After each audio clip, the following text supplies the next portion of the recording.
बोलो विष्णु भगवान की जय। आज मैं आपको गीता का छठा अध्याय सुनाने जा रही हूँ, जिसे आत्म संयम योग के नाम से जाना जाता है। श्री कृष्ण बोले, हे अर्जुन, जो जीव या प्राणी कर्म फल में आसक्ति ना रखते हुए करणीय कर्म ही करता है, वही सन्यासी कहलाता है। भगवा वस्त्र पहनने वाला, अग्नि प्रज्वलित कर भस्म रमाने वाला सन्यासी व योगी नहीं होता। इसी प्रकार क्रियाओं का परित्याग करने वाला भी सन्यासी नहीं होता। इसलिए हे अर्जुन, जिसको सन्यास कहा जाता है उसी को योग भी कहते हैं। जो कामनाओं का विच्छेदन नहीं करता, ऐसा प्राणी योगी नहीं कहलाता। योगी वही कहलाता है जो सब जीवों में संभाव रखते हुए फल की कामना के बिना कर्म करता है तथा चित्त को मुझ में ही प्रेरित करता है। इस प्रकार जो योगारूढ़ पुरुष होता है, उसके लिए संकल्पों का परित्याग ही कल्याणकारक होता है। अर्थात इंद्रिय भोगों व कर्मों से निर्लेप को ही योग रूढ़ कहते हैं। ऐसे ही पुरुष का आत्मोद्धार होता है। हे अर्जुन, मनुष्य शरीर प्राप्ति का उद्देश्य ही भवसागर से अपना उद्धार करना है। इसलिए उसे ऐसा कोई कर्म नहीं करना चाहिए जिससे आत्मा का अधः पतन हो, क्योंकि आत्मा स्वयं ही अपना मित्र और स्वयं ही अपना शत्रु है। अर्थात जब जीव मुझ में निष्ठा रखते हुए आत्मचिंतन करता है, तब आत्मा ही जीव का मित्र होता है, और जब जीव मुझे भुलाकर बहिर्मुखी अर्थात सांसारिक चक्रों में स्वयं को रमाता है, तब आत्मा उसका शत्रु होता है। हे अर्जुन, जो प्राणी अंतःकरण से शुद्ध है, अर्थात जो अपने आत्मा में मेरे ही स्वरूप का ध्यान करता है, उसे प्राकृतिक प्रकोप अर्थात सर्दी गर्मी सुख दुख मान अपमान आदि व्यथित नहीं करते।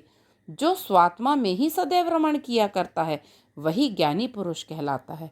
जिसने आत्मतृप्ति रूप अमृत का पान किया है, जो इंद्रिय संयमी है, जिसकी वृत्ति मुझ में ही रहती है, ऐसे योगी के लिए स्वर्ण मिट्टी मित्र शत्रु सभी समान होते हैं। वह सभी का हितैषी व पक्षपात रहित होता है। वही योगी पुरुष श्रेष्ठ होता है। वही परमात्मा सुख की प्राप्ति करता है। हे अर्जुन, एक योगेच्छ को योग साधना या क्रिया किस प्रकार करनी चाहिए, वह सुनो।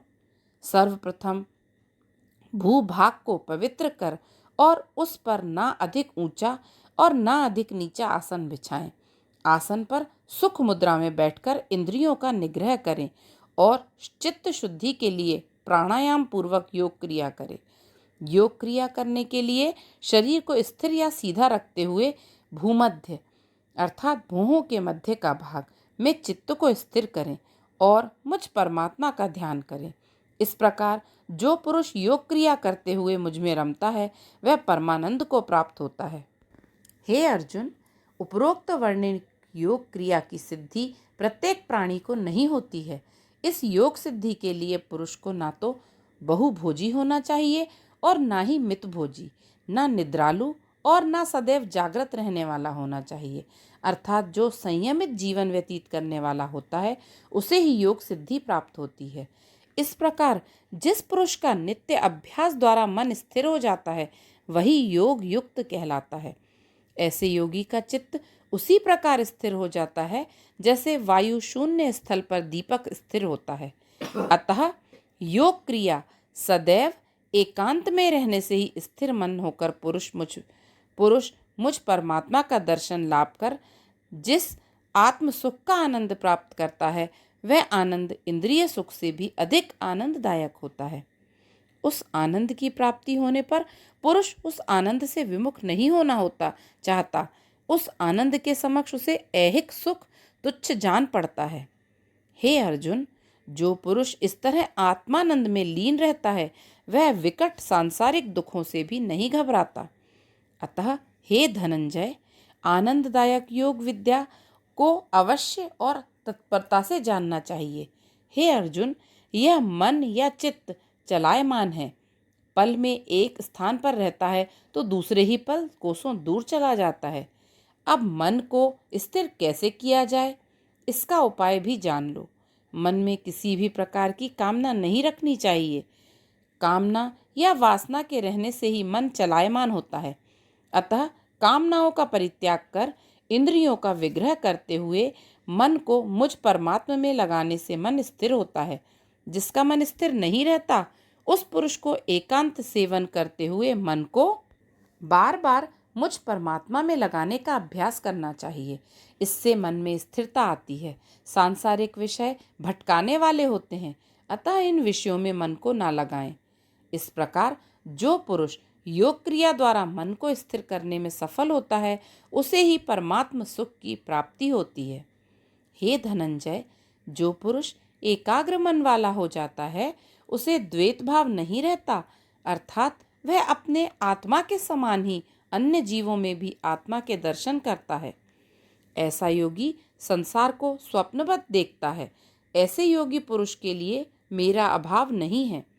इस प्रकार जो पुरुष मेरे आनंदमय सत्य आत्म स्वरूप का सदैव ध्यान करता है, उसके द्वारा किए गए सभी कृत्य मेरे ही निमित्त होते हैं।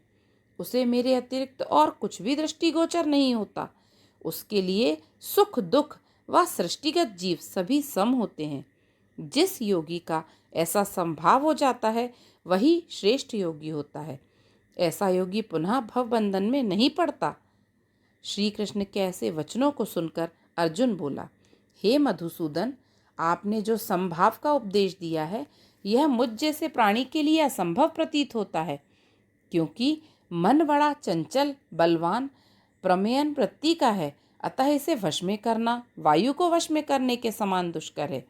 ऐसे मन को वश में किस प्रकार किया जा सकता है?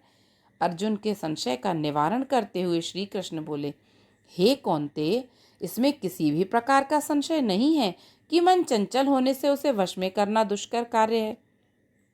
लेकिन अभ्यास के द्वारा मन को निश्चित ही वश में किया जा सकता है। अर्थात वैराग्य वृत्ति और विषयों से मन को बार बार मोड़कर मुझ परमात्म तत्व में लगाने से मन एकाग्र होता है। जो पुरुष इस प्रकार अभ्यास द्वारा मन को वश में करता है, वही योग को प्राप्त करता है। जो पुरुष इस प्रकार अभ्यास नहीं करता, उसके लिए योग की प्राप्ति असंभव है। यह मेरा मत है। इतना सुनकर अर्जुन बोला, हे कृष्ण, जो पुरुष योग भ्रष्ट हो गया हो, अर्थात जो आपके प्रति मन को रमाकर भी आपकी कृपा का पात्र नहीं बन पाता, अथवा इस चंचल मन के कारण जिसके योग साधना मार्ग में यदा कदा व्यवधान पड़ जाता है, लेकिन बुद्धि आपके प्रति ही स्थिर रहती है, उस योग भ्रष्ट पुरुष की क्या गति होती है? ऐसा योगी कहीं वायु द्वारा छिन्न भिन्न किए बादलों की भांति नष्ट प्रायः तो नहीं हो जाता। हे कृष्ण, मेरे मन में उत्पन्न इस संशय का निराकरण करने में आप ही समर्थ हैं, अतः आप इस संशय को दूर करें। अर्जुन के संशय का निराकरण करते हुए भगवान श्री कृष्ण बोले, हे धनंजय, ऐसे योग भ्रष्ट पुरुष का इहलोक व परलोक दोनों में ही कभी क्षय नहीं होता। जो पुरुष भगवत परायण होता है, उसकी दुर्गति नहीं होती और ना ही उसके द्वारा किए शुभ कृत्यों का कभी क्षय होता है। ऐसा पुरुष स्वर्गिक सुख भोगता है, जो देवताओं व ऋषि मुनियों के लिए भी दुर्लभ है। स्वर्गिक सुख भोगने के बाद वह इस भूमंडल पर श्रेष्ठ कुल में नवीन देह धारण करता है। अथवा जो वीत रागी पुरुष होता है, वह उत्तम लोकों में ना जाकर इसी मृत्यु लोक में विद्वान लोगों के कुल में जन्म ग्रहण करता है। ऐसी योनि मिलना भी दुर्लभ है। ऐसे पुरुष को पूर्व संस्कारों की स्मृति बनी रहती है तथा वह पुनः नवीन देह में भी सभी जीवों के प्रति संभाव रखने वाला होता है। हे प्रिय सखा, ऐसा पुरुष दूसरे जन्म में भी मेरी ही भक्ति करता है तथा परमात्मा तत्व की प्राप्ति कर मोक्ष को पाता है। यह मैंने तुम्हें उस योग भ्रष्ट पुरुष की गति बताई है, जो अंत समय में मुझे भुला देता है।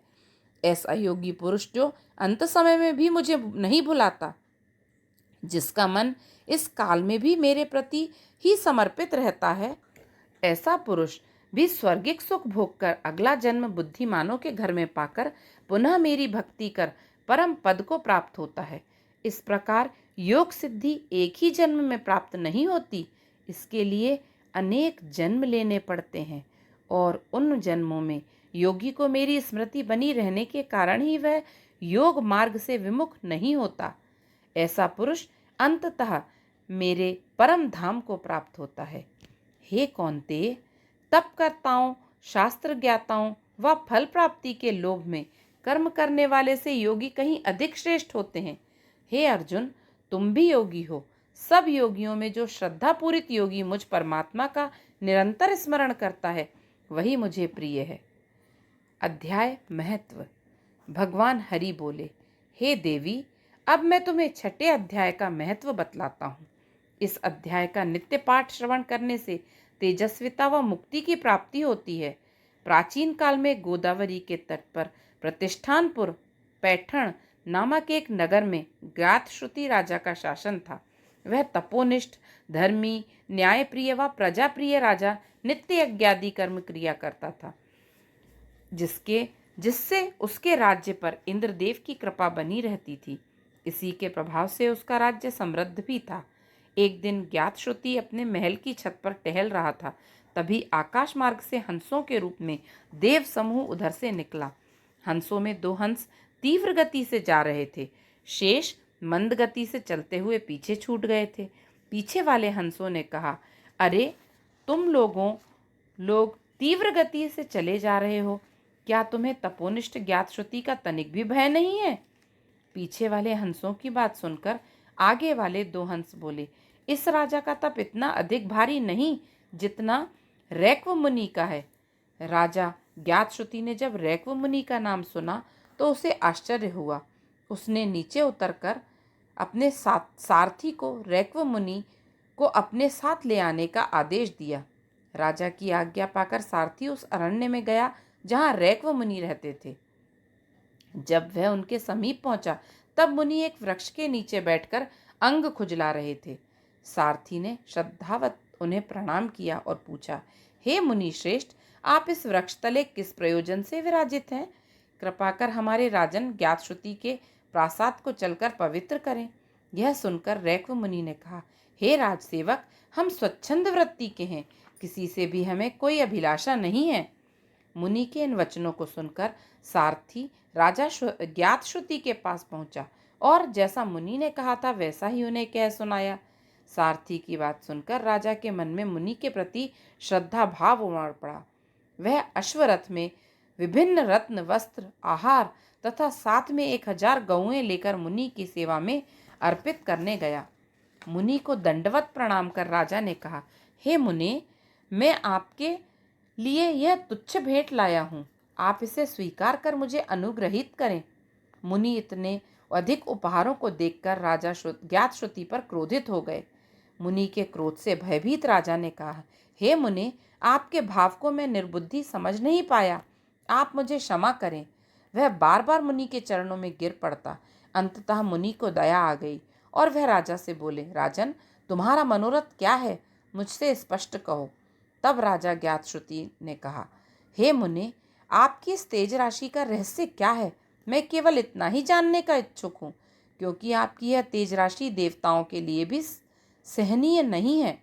तब मुनि रैक्व ने बताया, हे राजन, मुझे यह तेज राशि श्रीमद् भगवद गीता के 6ठे अध्याय का नित्य पाठ करने से प्राप्त हुई है।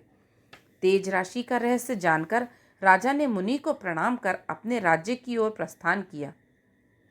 मुनि भी स्वच्छंद रूप से विचरते हुए अरण्य में चले गए। इधर राजा नित्य 6ठे अध्याय का पाठ कर तेजस्वी हुआ और अंत में परम पद को प्राप्त किया। भगवान श्री हरि बोले, हे प्रिय, जो मनुष्य श्रीमद् भगवद गीता के 6ठे अध्याय का नित्य पाठ करता है वह विष्णु स्वरूप होकर विष्णु लोक में जाता है। यही इस अध्याय का महत्व है। बोलो विष्णु भगवान की जय। ओम नमो नारायणा। ओम नमो नारायणा। हरि ओम नमो नारायणा। हरि ओम नमो नारायणा।